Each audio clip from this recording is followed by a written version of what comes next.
All right. Hey, everybody. How's everybody doing tonight? I hope everybody is having a good week. Last week, we talked a little bit about debt myths and about credit history and credit health. So hopefully that you're going to have a chance to review that. If you didn't get a chance to watch it live, all the replays are out there on the Facebook group page, as well as on the RetireWise YouTube page as well. You can go out there and review any of the past ones. They'll be out there for you to go back in case you miss it on Thursday nights.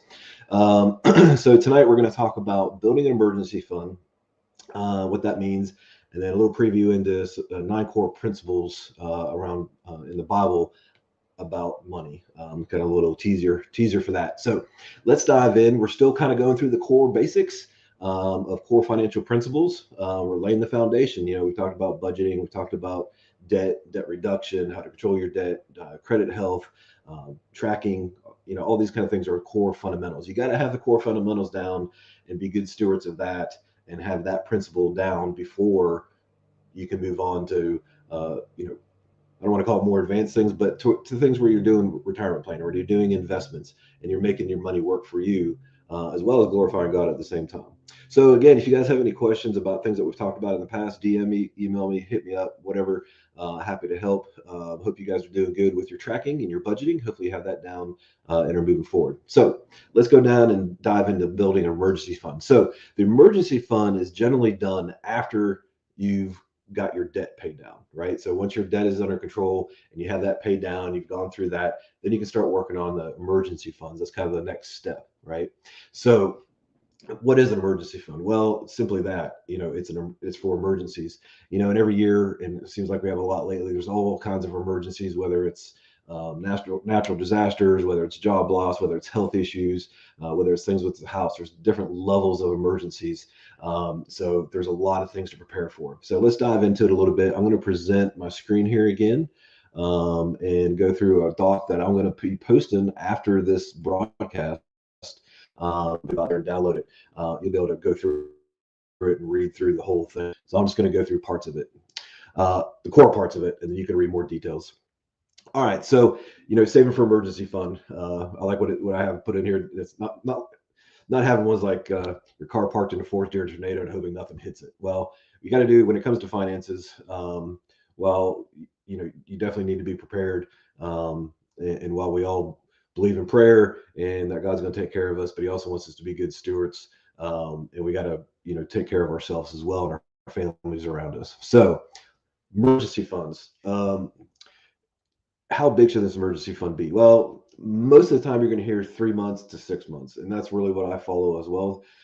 3 months worth of expenses at minimum. 6 months is more ideal. That is if you're employed. If you're with an employer, if you're self-employed, you generally want to go a little bit more than that, because when you're self-employed, you tend to have more ups and downs and dips. And also, if something happens to your business or something happens to you where you cannot do your business, you may be subject to longer periods of time when you're stuck in an emergency. So 3 months minimum, 6 months is more preferably, and you want to get that build up. So, and actually you want to have two different emergency funds. The first one is for short term. The second one is for long term. The short term ones are for more things like, your car broke down or you got to fix an appliance or get a new appliance. That can be anywhere from $500 to $1,500 or so, depending upon, your lifestyle, your budgets. You can kind of gauge that. That's your short term one that you can dip into quickly for those quick short hit emergencies, right? The second one is your long term fund. That's the 3 to 6 months, right? Set your first goal at 3 and then try to extend it up to 6. What a lot of times I do with people is we'll get to the 3 months and then we can start moving on to the next phase of your financial journey of investments and savings, and kind of split it and continue to build up that emergency fund until you get to 6. And here's the key thing, guys, too. If you have to use an emergency fund, you got to replenish it. It's not going to replenish it by itself. So if you have to dip into that, you're going to have to work your way back and replenish that. The one main reason for the emergency funds is so you don't go back and have to take out debt. It goes back to the step we just talked about. Most people end up going into debt, sometimes severe debt, because of emergencies, because they don't have things to fall back on. So that's one of the main reasons for doing this. All right, so how to start an emergency fund? Well, first of all, what I highly recommend is opening two different savings accounts, one for your short term, one for your long term. I like for you to put them in a separate bank account from your traditional normal banking checking account that you use on a daily basis. And here's why. It's not mandatory, but here's why. It's so tempting and so easy just to go online or on your phone and click transfer from your savings to your checking. Hey, I want to go buy this thing or whatever it may be. It's real tempting to be able to do that. Not that you can't do that from one account to the other in another institution, but you got to think about it for a second. You got to go to, a different app or whatever, and it just takes an extra step. Remember us talking about pausing and thinking before you make decisions. This kind of instills that pause step in the middle of it. So I love the aspect of doing a pause and thinking before you act. So that's which is one way to put a little buffer in there for you. And of course, you want to look for savings accounts that have higher annual yields or percentages. Now, traditional savings accounts have very low interest rates, right? You're not going to make a lot of money off of savings accounts. Now, interest rates are going up a little bit right now, but they're still very low. But they're low because they're liquid. You can take your money out anytime. And, of course, they're very low risk. There is no risk. So, but what you can do is if you can put it in online savings accounts, like your non-traditional brick and mortars, some of these banks that don't have brick and mortars, even companies like Capital One and American Express and Ally, some of these other banks, there's a ton of them. You can do research. You can go search on Bankrate. You can search on, just go out on Google and look for online savings accounts. You'll get better APYs, percentage rates on those online only non-brick and mortar savings accounts. Right now, you can I've seen them up to pushing 4%, which is pretty good. And you still have the flexibility to move things in and out. All right, so kind of going down the list here a little bit. Some of the stats, and this is held true, even though some of these stats date back a little bit, they still hold true. About 96% of Americans experience at least 4 income shocks during their lifetime. What's an income shock? Well, that's a decrease or change of 10% or greater with your income. Job loss, health issues. Severe shock is when you lose your income for a year or more. And the shocking statistic there is 61% of workers have experienced that in their lifetime, right? So it does happen. And even if hopefully you only have to go through one of those lesser shocks as income shocks, but you need to be prepared for that as well. Of course, we all go through things where we have repairs and those kind of things. Back to the short-term one. Now, unfortunately, a huge percentage of Americans are not ready for those income shocks or ready for those emergencies. Hence, why our debt is so high. Back to when we're talking about the snowball methods of eliminating debt, and the numbers we throw out there are staggering. The trillions of dollars of credit card debt that are out there. So it's just huge. So nearly 6 in 10 Americans, 6 in 10, that's 60%, don't have enough to even cover $1,000 unexplained expense, right? And I understand that might be tough when you're getting going, but once you get going, you get out of debt, you get those first steps, we start you rolling and working down this plan. This is more attainable than you think, and you got to take baby steps. You got to start somewhere. And also, according by Bankrate, a study that they did, this goes back into 2017. It's gotten even worse since. Only 24% of U.S. adults said they have enough money saved for short-term emergencies. 24%. That's not a lot, right? And I know a lot of us, are following that same boat. Again, this is a process. We've been talking about a lot of things. We're going to continue to talk about a lot of different core concepts, but it's baby steps. Each of these go in sequence, and you do one after the other. It's all on your journey to that financial freedom. Going back to that treasure target, zoning in on that financial freedom target in the middle, right? We're going to revisit that some more in the coming weeks. All right.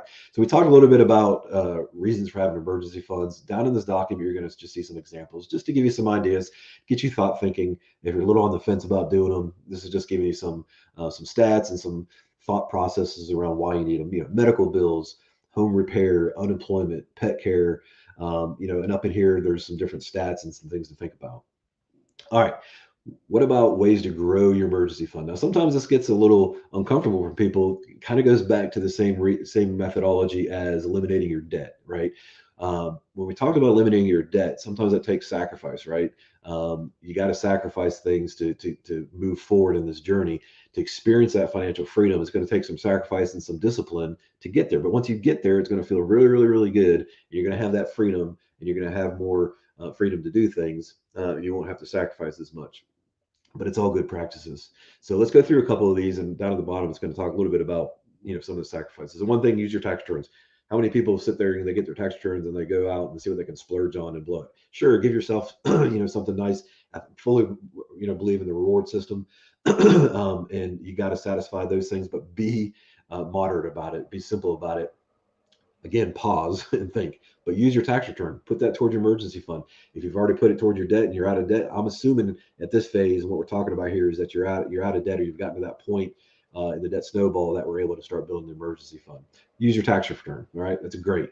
Increase your income. That sounds kind of sure, Sean. That's real easy, but who knows, ask for a raise. But other things, find a part-time job or a side gig. Side gigs are extremely popular, and things you can do on the side just earn a little bit of money. It doesn't have to be a lot. It doesn't have to be a lot of hours.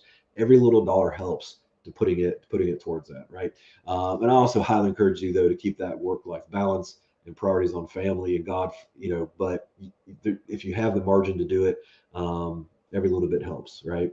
It may just be a few hours, a day or a week. Also, you can get on eBay and other things like that and sell things, whether it's going to yard sales and finding things to sell and turn yourself, or finding things in your house that you haven't looked at for 6 months.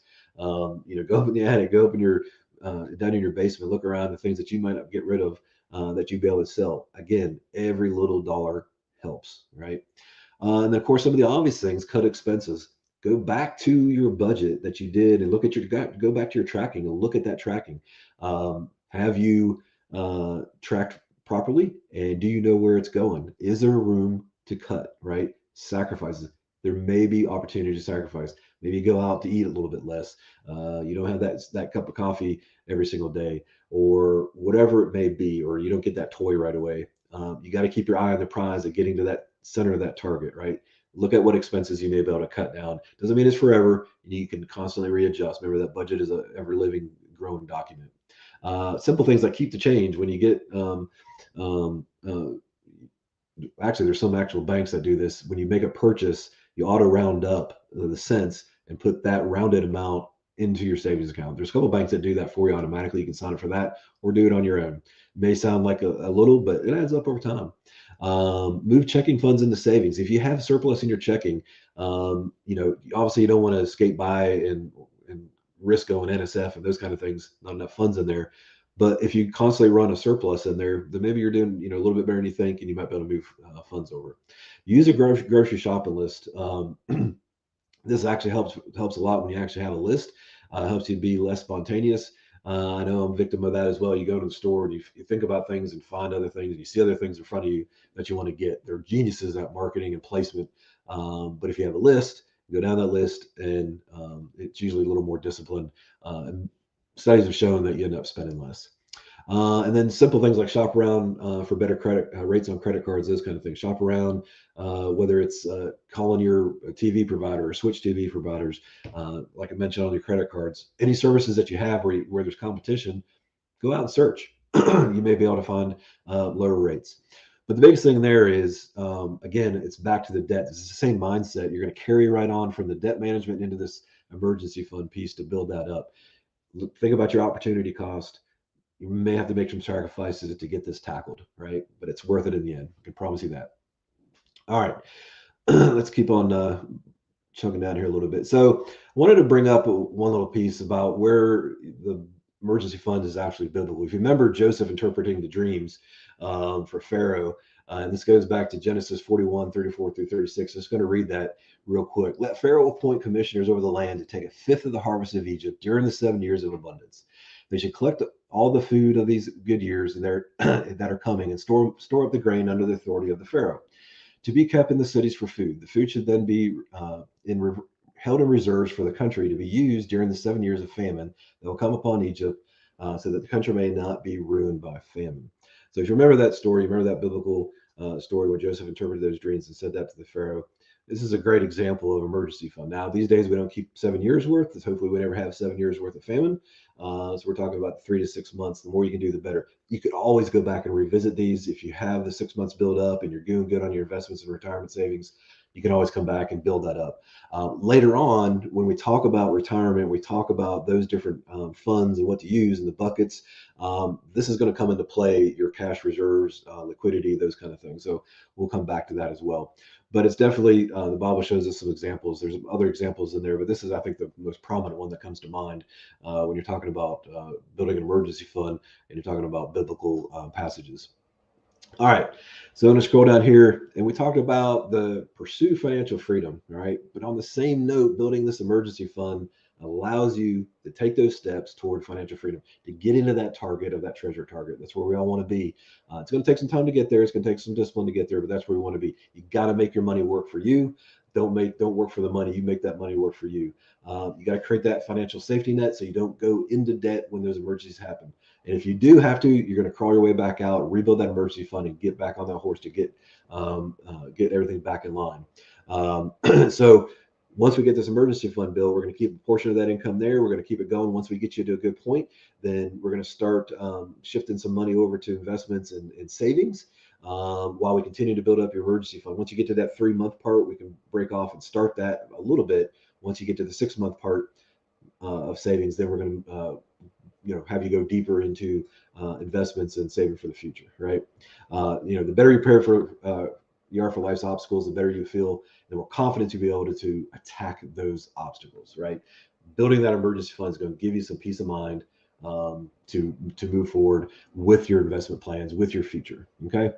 All right, guys. Well, I want to touch real quick. Next week we're gonna talk about. I got a couple more things I want to touch on, but next week we're going to talk a little bit about the 9 core principles from the Bible verses about money. Um, and you remember the verse from Luke, where your treasure is, there your heart will also be. Luke 12:34. And out of the different 2,000 some verses in the Bible that talk about money and stewardship, it kind of breaks down into 9 principles. God owns everything. Money is about discipleship. Worship with your money. Get that money. Fight for contentment. Kill greed in your heart. Be mindful of debt. Manage your finances. More money, more problems. We're going to dive into each one of those and talk about Bible verses and what that means for each of those, right? So remember, like I said, there's over 2,000 Bible verses about money and possessions, stewardship, and whatnot. Basically, it boils down into those 9 categories. So, with 2,000 verses about it, I'll say it's an important topic. We're going to talk a little bit about that more in the weeks to come, as well as why there's so many verses and why did God and Jesus talk so much about money. It's kind of crazy how it all lines up. So we're going to dive into that next week a little bit. Now, I'm super excited. After we talk about those 9 core principles, we're going to do a really, really quick recap, but then we're going to dive into some really great topics about investing, the different types of investings, the different vehicles, risk management. We're going to talk about retirement planning, what that looks like, the different phases of retirement. Because at the end of the day, we get our financial place in order. We get all this done. So when we retire, we can retire happy. We can retire and enjoy our retirement. But you got to save up to get there. You got to get these core things done, and we're going to save up for retirement. We'll also talk a little bit about different insurances. We're going to talk a little bit more about some of the marketing pieces, but it all plays in. So I'm super excited about moving into those next realms. It's where a lot of my passion is, in and around investments, saving for your future. My passion is to make sure people can retire happy, that they have the retirement that they want, right? I'm super excited about talking about that. We're going to talk about that for a while because there's so many different aspects to it, and it's not a one size fits all for everybody. So we're going to talk about that. So the other thing, let me know what you guys want to hear, right? Let me know some topics that you guys are interested in. Send me a DM, put it in the comments, email me, whatever it may be. Send me topics that you want to talk about. We'll make sure we get to them. Obviously, I have the core things that I want to talk to, but there's things that may be on your mind. I want to make sure that we get to those things as well. So while we have a second here too, if you guys have questions, hit me up in the comments, down in the comments here. More than happy to take some questions as we wind down. If you don't want to put them there, hit me up on a DM. If you have my email, shoot me an email. It's Sean Maloney at retirewisepro.com, or send me a Facebook DM. Happy to answer questions and happy to help. One thing other that I'm going to mention here real quick. I know you probably saw my post out there. Let's see if I can get my mouse working again. Let me go back up here. I did launch my YouTube channel. I was going to put a little shameless plug in there. I'm putting additional content out there that there'll be a little bit overlap, but I'm going to put additional content out there as well from now going forward. There'll be some longer term content. Obviously, these live streams are being posted there, I'm going to be doing a lot of shorts, which are just 60-second videos about certain topics that just kind of get in and get out. And if there's something you want to hear about in a short as well, let me know. But hit up my YouTube channel, subscribe to that. That'd be great. You'll get some additional content there. Great. Again, let me know if you have any questions, whether it's here or down the road. Just hit me up. Also, I'm going to put in, let me juggle multiple screens here. I'm going to put in the comments. I'll put in my calendar link if you guys ever want to hit me up there. I'll put that in the comments, and I'll post it on the group as well. You can hit me up with an appointment if you want to do that. One thing I wanted to leave you with here tonight, you may have saw the post. I know our church is going through the Rick Warren book, Purpose Driven Life. I love this statement. I just want to leave this with you. Is the way you manage your money preventing God from doing more in your life, right?